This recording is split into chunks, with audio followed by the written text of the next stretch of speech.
আচ্ছা মা, তাজমহল এত সুন্দর, তাজমহল কি আমরাই বানিয়েছি তাই না?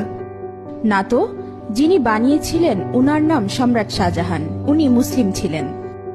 ও আচ্ছা, তাহলে কুতুব মিনার নিশ্চয়ই আমরা বানিয়েছি। না না, উনিও মুসলিম ছিলেন, উনার নাম কুতুবউদ্দিন আইবেক। তাহলে লাল কেল্লা নিশ্চয়ই আমরা বানিয়েছি। না, ওটাও মুসলিম শাসকরা বানিয়েছিলেন। তাহলে পুরাতন কেল্লা আমরা বানিয়েছি। না, পুরাতন কেল্লাও মুসলিমরা বানিয়েছে।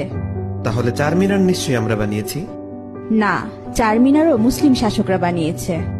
মা, আমি শুনেছি ভারতের সবচেয়ে বড় ও পুরাতন রোড গ্র্যান্ড ট্রাঙ্ক প্রায় 3000 কিলোমিটার পর্যন্ত বিস্তৃত, সেটা তো আমরা বানিয়েছি। না না, গ্র্যান্ড ট্রাঙ্ক রোড আমরা বানাইনি। গ্র্যান্ড ট্রাঙ্ক রোড এক মুসলিম শাসক বানিয়েছেন, উনার নাম শেরশাহ। আচ্ছা, তাহলে হাজারদুয়ারি প্যাসেজ নিশ্চয়ই আমরা বানিয়েছি। না বেটা, এটাও মুসলিম শাসকরা বানিয়েছে। আচ্ছা, তাহলে মুঘল সাম্রাজ্য আমাদের ছিল তাই না? না, মুঘল সাম্রাজ্য মুসলিমদের সাম্রাজ্য ছিল। আচ্ছা, জয় হিন্দ এই শব্দটা কি আমরা প্রথম তৈরি করেছিলাম? না, এটাও একজন মুসলিম প্রথম বলেছিল। আচ্ছা মা, সারে জাহা সে আচ্ছা হিন্দুস্তা হামারা এই শব্দটি আমরা প্রথম বলেছিলাম তাই না?